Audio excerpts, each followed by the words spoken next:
Seja muito bem-vindo ao podcast Endocrino Papers. Aqui discutimos tudo sobre endocrinologia. Eu sou Ícaro Sampaio. Eu sou Eric Trovão. Eu sou Luciano Albuquerque. E o assunto hoje é como definir a etiologia do diabetes mellitus no adulto jovem. Pessoal, a abordagem do adulto jovem com diabetes é sempre um desafio, porque a gente tem ali que definir realmente a etiologia desse diabetes, uma vez que isso vai determinar o tipo de tratamento que vai ser instituído. Né? Então, a gente vai tentar hoje esclarecer para o pessoal qual seria essa abordagem, como seria o passo a passo, uma vez que a gente dê esse diagnóstico de diabetes num adulto jovem. E para facilitar essa discussão, eu trouxe um caso clínico. Eu vou ler aqui essa parte inicial da história para vocês, depois vocês falam aí qual a opinião sobre esses dados iniciais do caso, tá certo? Vamos lá. Então, a gente tem um homem, 22 anos, que vem para a consulta trazendo resultado de exames laboratoriais, dentre os quais uma glicemia de jejum de 132 e uma hemoglobina glicada de 6,7%. Nega pólis, nega perda ponderal, não tem comorbidades, não é tabagista, não é etilista e refere que já teve exames anteriores com glicemia de jejum acima do valor de referência, mas não lembra o resultado ao certo. Ao exame físico, esse paciente tem 72 quilos, altura 1,81, um IMC de 23, pressão arterial 130/80, tireoide normal palpável, aparelho cardiovascular e respiratório sem anormalidades. E aí, o que é que chama a atenção desse caso clínico inicialmente? Uma das coisas é a idade, né? Realmente é um homem jovem, 22 anos, e magro. Né? Não tem aqui, aparentemente, obesidade. Falta, eu acho, talvez, aqui a informação da cintura abdominal, para a gente ver se não é um falso magro, né? Certo. Também falta se tem acantose ou não, algum sinal de resistência à insulina. Mas, embora jovem e magro, a gente vê que não é uma evolução rápida, né? Um quadro agudo que abre de forma sintomática, até com uma certa acidose, para a gente estar pensando aí no diabetes tipo 1. Então, a gente realmente aqui tem que abrir o leque do diagnóstico diferencial do diabetes no adulto jovem. A primeira mensagem é exatamente essa, né? Você pega um paciente adulto jovem fora dessa faixa habitual do diabetes tipo 2, né? Da faixa mais habitual, embora isso está baixando. Então, cabe investigar outras causas. Né? Aí o paciente está aí para ser... E aí talvez, assim, não tem os dados ainda, acho que depois vai dizer o dado dos exames. Família também, né? A história familiar é importante nesses jovens, então tem alguém na família, e não só primeiro grau, né? Também olha aí como eram os avós, né? Se tinham diabetes, não tinha, que idade surgiu o diabetes, se houver história familiar em cada um dos parentes. E alguns exames, né? Talvez, assim, autoanticorpos, dosagem de peptídeo C, talvez valha a pena para a gente poder estabelecer o diagnóstico desse paciente. Perfeito. Para você que está acompanhando a gente vai agora discutir alguns pontos importantes na abordagem, de modo geral, do adulto jovem com diabetes e depois a gente vai voltar para fechar o caso clínico. Vamos começar discutindo o seguinte primeiro. Quais são as causas mais frequentes de diabetes mellitus no adulto jovem? Eric. Bem, a gente tem, obviamente, DM1, né? A gente sempre vai pensar. Não esquecer que o DM2 pode dar no jovem também. Aí, geralmente, esse jovem vai ter uma obesidade, né, associada. Às vezes, é um paciente também que tem hipertensão, tem outros sinais de doença metabólica. E não esquecer do LADA, que é aquele diabetes autoimune, né, de início tardio, lentamente progressivo, que é uma doença autoimune, né, mas que o paciente não precisa de insulina logo de cara. Né? Daqui a pouco eu acho que a gente vai detalhar melhor do que seria. E o diabetes monogênico, né? Que todo mundo conhece aí com a sigla MOD, né? Que geralmente envolve uma mutação específica em algum ponto ali, ou da síntese ou da secreção de insulina. Então você tem um gene específico alterado, diferente do diabetes tipo 2, que você tem realmente uma doença poligênica.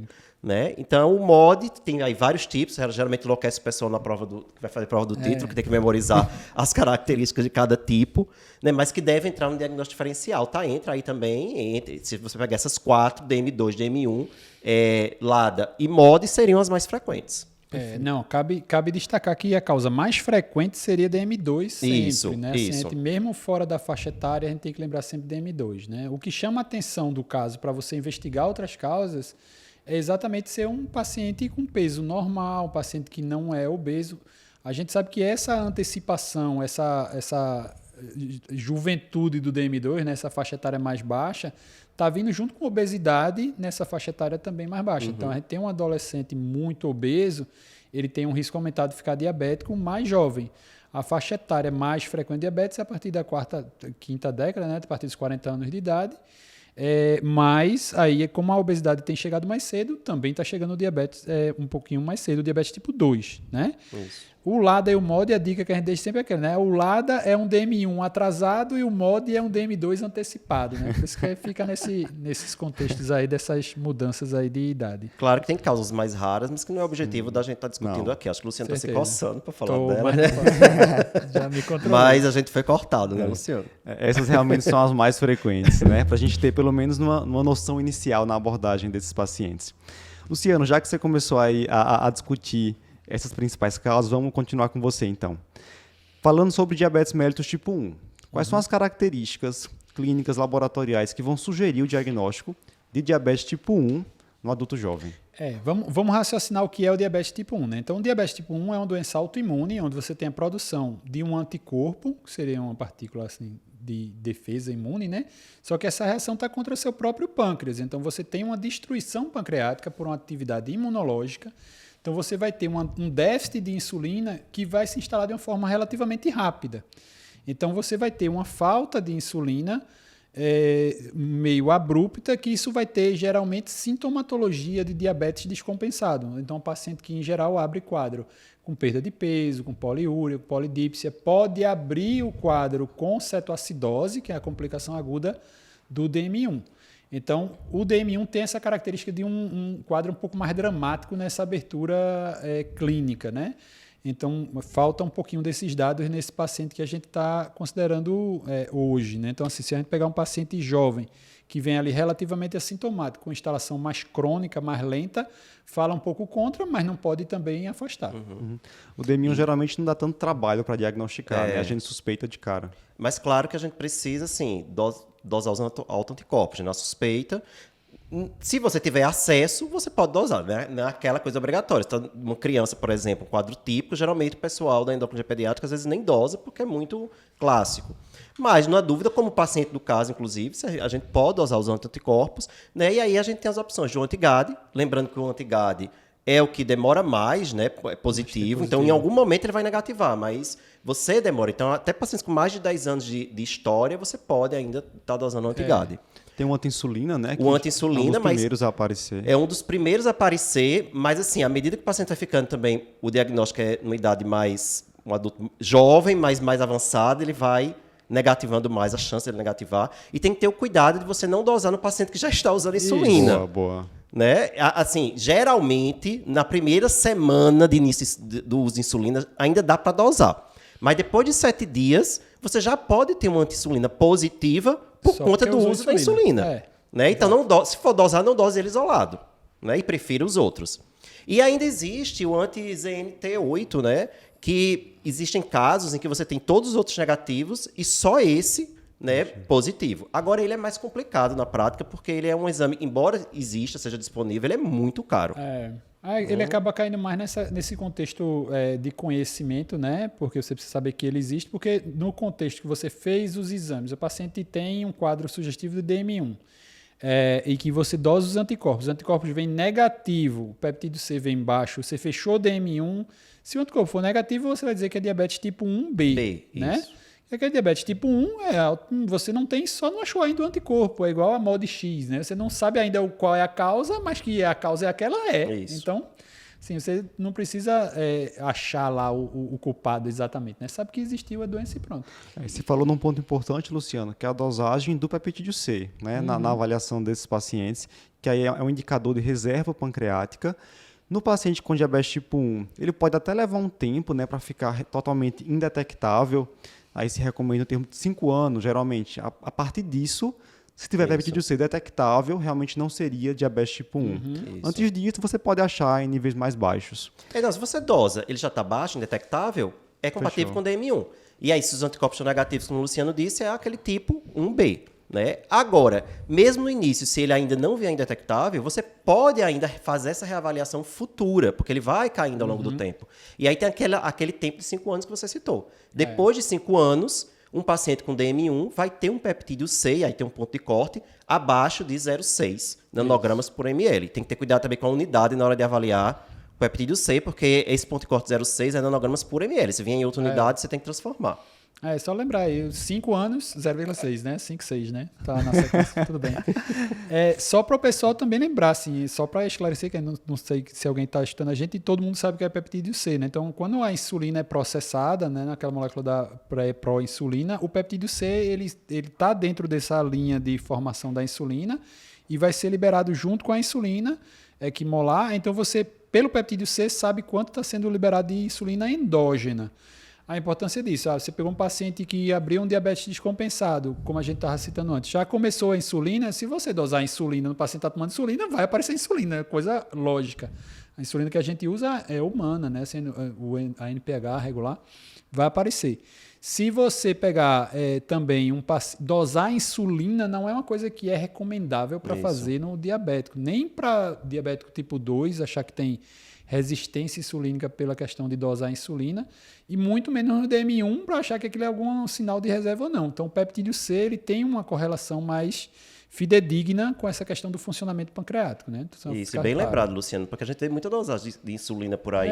E assim, a gente vai ver aqui que em nenhum momento a gente vai dosar insulina para fazer esse diagnóstico diferencial. Isso. Né? Não tem indicação. Cabe bem isso, né? Assim, resistência insulínica é um diagnóstico clínico, principalmente, e déficit de insulina é pelo peptídeo C. Isso. E aí lembrar que os níveis de glicemia, eles vão regular essa secreção. Então existe até uma recomendação, na hora de dosar o peptídeo C, do paciente nem estar em hipoglicemia, nem estar numa hiperglicemia já, tipo uma glicose acima de 200.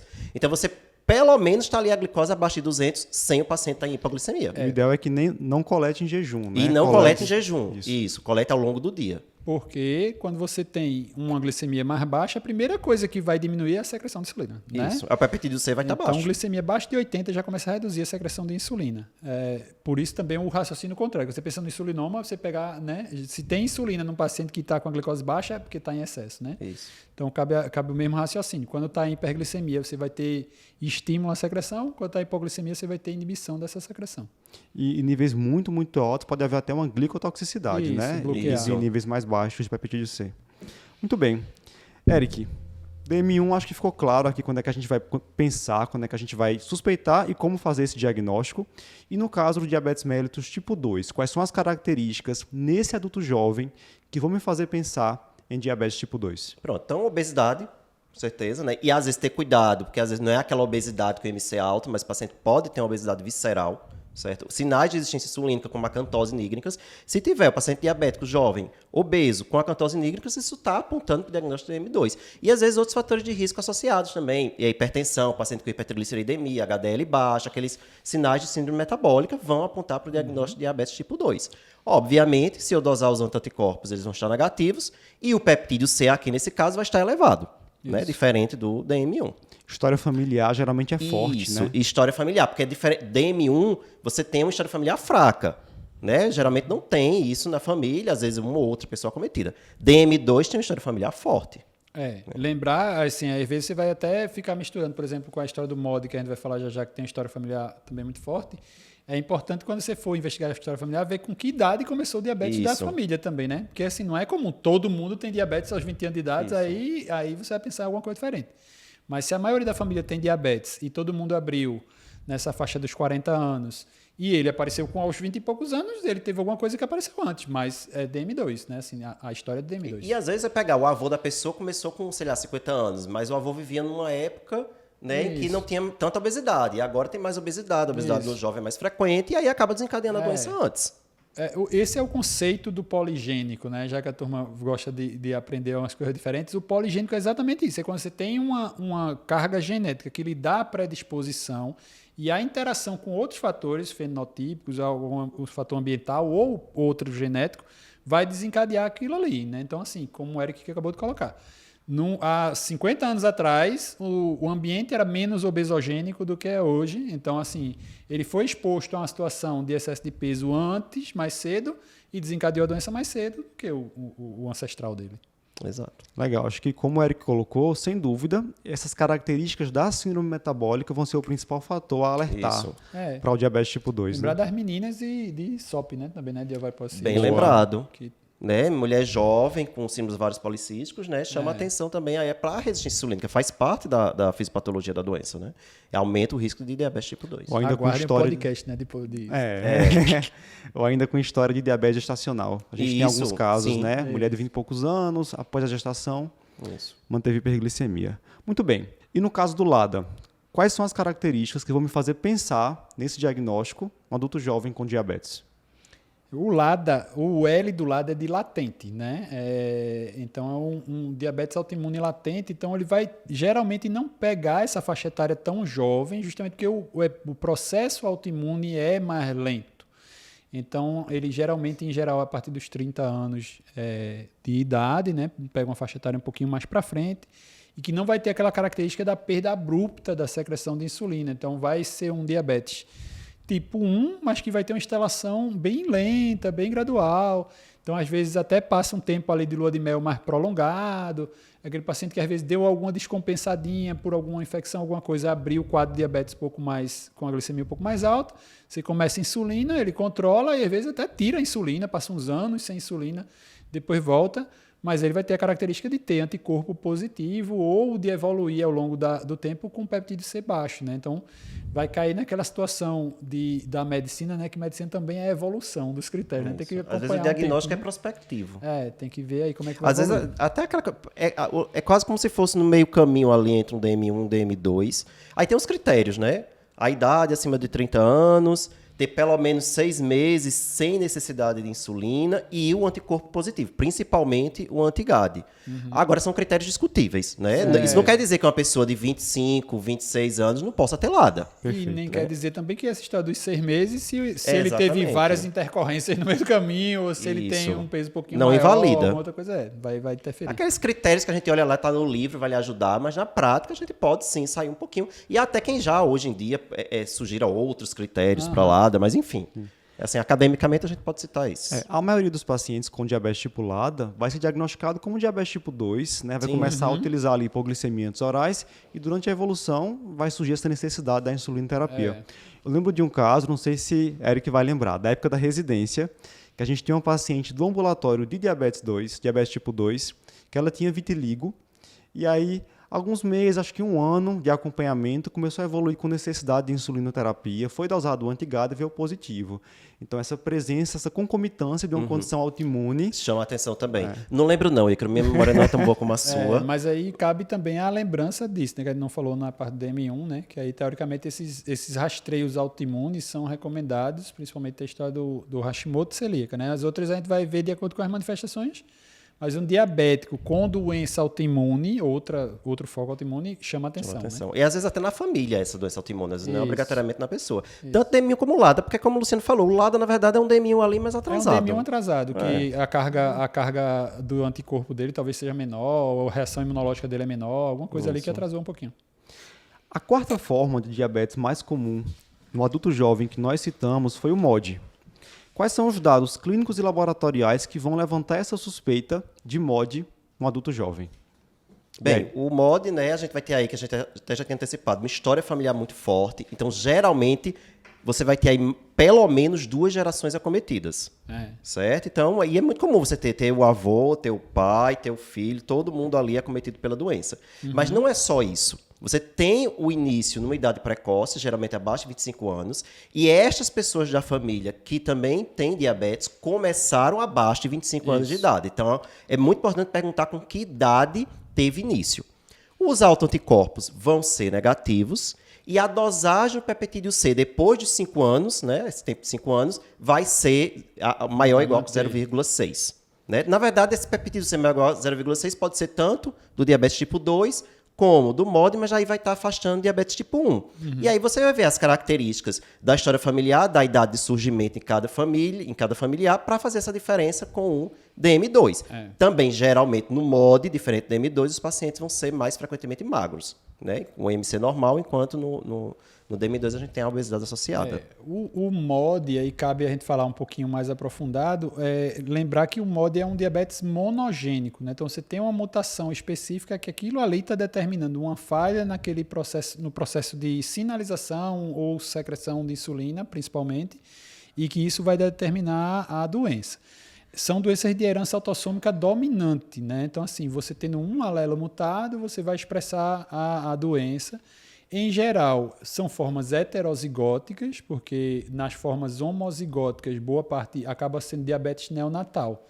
E, obviamente, que você juntar, como são doenças raras, você juntar 2 heterozigóticos para nascer um homozigote dá um pouquinho de trabalho, né? Mas fica nesse cenário aí de a maioria ser heterozigoto e a gente fazer essa avaliação aí como a gente está colocando. Aí cabe na suspeição de MOD, teoricamente, para a gente fazer teste genético, né? Porque isso muda um pouquinho a abordagem, né? Agora, a gente conhecendo os tipos mais frequentes e mais ou menos a característica clínica, dá para a gente, mesmo sem ter o teste deduzir. Genético, né? Ver como é que está ali. Porque são vários tipos e cada tipo, mais ou menos, vai ter uma abordagem diferente, o tratamento vai mudar. Então é importante a gente tentar diferenciar. Tendo o teste genético, ótimo, né? Existe até, eu acho que a diretriz da SBD, a última, ela coloca lá uma calculadora de probabilidade do paciente ter MOD. Então, até você está na dúvida ali no consultório, você pode abrir a calculadora, você tem acesso até ao link lá na diretriz, e aí vai perguntar alguns dados que vai envolver tudo isso aqui que a gente está falando, e ele vai dizer a probabilidade. Então, o que a diretriz coloca é que uma probabilidade maior que 60% para a população brasileira indica MOD. E aí você faria o teste genético para confirmar e estabelecer o tipo. Mas é assim, clinicamente, sem a gente ter o teste genético para diagnosticar, dá né, a gente vai colocar que, assim, eles tem até uma classificação didática clínica dividida em 3 grandes grupos, né? Assim, o MOD que responde bem à sulfonilureia, que é caracteristicamente aquela história de você ter um diabetes que começa muito jovem e que com dose baixa de sulfonilureia tem uma resposta muito boa. Por quê? Porque tem uma alteração no processamento da insulina, de você fabricar insulina.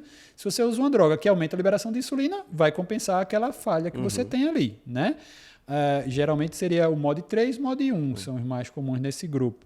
Tem a história da glucoquinase, do modo 2, que eles até classificam como MOD da glucoquinase, que é como se fosse um sensor da glicemia. Então, é como se você aumentasse o limiar para secretar insulina. Se você normalmente secretaria insulina com a glicose a partir de 100, 110, você só vai secretar com 140, 150, então a glicemia sobe um pouquinho, mas fica vários anos daquele jeito, não vai ter evolução, não vai ter problema, não vai ter nada. E trata só com dieta, né? Não precisa fazer a medicação. E não vai ter complicações, é outra evolução, é outra forma de abordagem. E aquele MOD de malformações renais e pancreáticas, né? Que aí vai na casa do MOD 5 e tal. Inclusive, se você tem um paciente que tem malformações urogenitais, tem uma genesia pancreática, isso vai também apontar para o diagnóstico de MOD. Isso, perfeito. Uma doença renal crônica precoce, né? Como acontece nesse cistos renais. Com MOD 5. Lembrar que a doença renal diabética não tem cisto renal na sua conformação normal, né? Então, para pensar em MOD, a gente tem as características gerais, né, de idade de início, peptídeo C, anticorpos negativos e algumas características específicas de cada subtipo. Isso. Juntando isso, eu consigo suspeitar desse diagnóstico e indicar o teste genético. O MOD 2, ele é assim, interessante, porque, na verdade, não sei nem, eu fico pensando, é um diabetes mesmo? Porque é só, como o Luciano explicou, é uma mudança de limiar. Para aquele paciente, aquela glicemia é normal, e a grande prova disso é que esse paciente não vai fazer complicações micro e macrovasculares. Você vai tratar com dieta e pronto, vida normal para essa pessoa. É até questionável. Quando tem estudos epidemiológicos para dizer assim, qual é o MOD mais frequente, né? Assim, a gente vai dizer, o MOD mais frequente é o MOD 3, né? Aí, em algumas populações asiáticas, o MOD mais frequente é o MOD X. Mas por que o MOD X? Porque os caras testam a genética de todo mundo, dá um gene lá mutado que não é descrito, aí sai como X, porque ele faz muito teste genético. Então, para povo de caso, o X é quando a gente não sabe o tipo de MOD. Ou quando dá um gene que não é reconhecido. Que não é cadastrado como MOD. Mas o cara tem uma doença genética, então sai como MOD X. E alguns autores colocam que o mais frequente seria o MOD 2, só que ele é subdiagnosticado, porque ele não vai ter clínica, não vai ter aquela evolução para hiperglicemia, então você acaba nem fazendo exame nem nada e passa batido. Então, tem gente que fala que o 3 é mais frequente porque o 3 tem sintoma, e o 2 é menos frequente porque não tem sintoma, mas isso é uma coisa controversa aí, né? Quando faz estudo, vamos pegar aqui uma galera, vamos pegar um grupo grande, vamos testar todo mundo, aí dá mais frequente o 2 que é o 3, entendeu? Assim, é uma coisinha interessante nesse sentido. E o curioso desse MOD 2 é que quando a gente faz o teste de tolerância à glicose, né, o paciente responde bem. Ele não tem essa incursão. Então, é algo restrito ali à glicemia de jejum mesmo, a alteração. Para pensar na fisiopatologia, exatamente isso. Quando você faz um teste de tolerância, você está induzindo uma hiperglicemia. Então, como você deu um excesso, uma sobrecarga, carga, vai ultrapassar aquele limiar e ele vai secretar insulina e responde. Muito bem, então revisamos aí as principais causas de diabetes no paciente jovem. Vamos agora definir qual seria o passo a passo da investigação etiológica do diabetes no adulto jovem.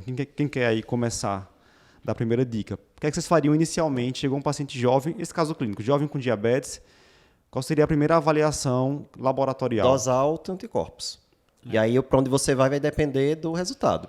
Se os autoanticorpos estão positivos, você vai ficar entre DM1 e LADA. E aí vai depender da evolução desse paciente. Esse paciente já está precisando de insulina, já teve um quadro agudo, abrupto, cheio de sintomas, DM1. É um paciente ali mais tranquilo, que você está conseguindo até fazer um diabetes oral, e você vai acompanhar depois, ele precisa de insulina, fala mais de LADA. Né?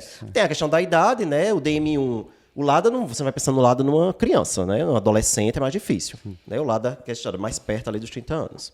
Se o autoanticorpo ele vier negativo, aí você parte para o peptídeo C. E aí a orientação é você esperar pelo menos 5 anos, já que o peptídeo C ainda pode ser detectável no DM1 no início. Então, depois de 5 anos, você dosa. Se ele está indetectável, DM1. Se ele está maior ou igual a 0,6, ou MOD, ou DM2. E aí, pelas características que a gente já discutiu, você vai separar. Agora, sim, você pode dosar o peptídeo C logo. Não, eu acho que cabe exatamente isso. Cabe dosar o peptídeo C logo. Porque se já tiver indetectável, é DM1. Já foi. Fechou. Agora, se o peptídeo C agora está positivo, aí você espera acompanha o tempo para você fazer isso. O paciente está descompensando o diabetes ao longo dos 5 anos. Piorou o controle glicêmico. Não sei o quê, dosa o peptídeo C. Isso. Né? Lembrar que qualquer droga que você usar de aumentar a secreção de insulina vai aumentar o peptídeo C, né? Então, assim, ver como é que está sendo o tratamento dele, né? Eu acho que quando os fluxogramas colocam assim essa questão dos 5 anos, é imaginando que se ele tivesse já uma reserva zerada ali, peptídeo C indetectável nessa fase inicial, já ia precisar de insulina, você já ia ter dúvida etiológica, já né? acabou. Já ficaria fácil. É para dizer que ele, mesmo positivo, ainda pode ser Pode DM1, ser DM1. e você tem que esperar os 5 anos. Perfeito. E lembrar também, só um detalhe aí, que o DM2 ele pode em algum momento negativar quando perder a reserva pancreática. Agora, isso não vai tanto acontecer no jovem, porque no jovem você vai diagnosticar logo, não deu tempo. Mas só o pessoal de casa lembrar, no DM2 mais velho, se dosar um peptídeo C, o paciente já insulinopênico, o peptídeo C vai estar baixo. Quando indica a falência pancreática e quando a gente indica a insulina para o paciente. Mas, em geral, não é nos 5 anos, né? Você vai demorar um pouco mais do que isso. Numa fase bem mais avançada. Ok, vamos então voltar para o nosso caso clínico, tentar aplicar isso que a gente discutiu aqui até o momento. Então, esse paciente, alguém queria saber aí da história familiar dele, acho que foi o Luciano que perguntou, né? Ele tem a avó paterna e o pai tem diagnóstico de diabetes mellitus. O Eric perguntou sobre a acantose, a ausência de acantose, circunferência abdominal 85 centímetros, normal.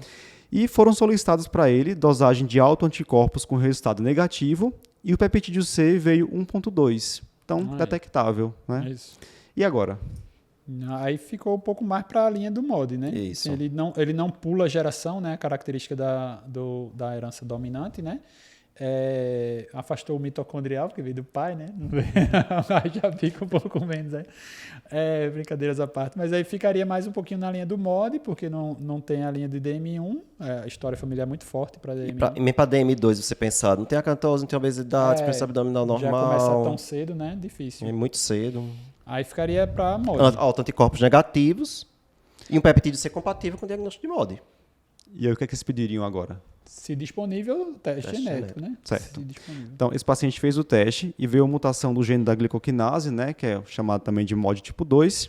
E aí, como a gente já comentou, baixíssimo risco de complicações micro, macrovasculares, tratamento basicamente com dieta, né? Tanto é que ele relata aí glicemia de jejum elevada há bastante tempo, tem complicação nenhuma, tem sintoma nenhum. Aí fica ali 130, 140, e assim vai ser o resto da vida. Perfeito. Então, o nosso caso era de um paciente com mutação do gene da glicoquinase, o famoso sensor de glicose. Né? Isso. Perfeito, bom, pessoal. massa. Eu acho que a gente conseguiu aí discutir os principais pontos, né, da abordagem de um adulto jovem com diabetes e te ajudar na avaliação do seu paciente aí no consultório, no ambulatório, enfim. Se você está acompanhando esse podcast pelo Spotify, coloca lá as 5 estrelas, compartilha esse podcast com seus amigos. É super importante, é um conhecimento que muitos colegas, inclusive não endocrinologistas e endocrinologistas, podem não ter tanta segurança. Se você está acompanhando a gente pelo YouTube, deixa seu comentário e não esquece de seguir Endocrino Papers no Instagram. Até a próxima. Até mais. Até mais.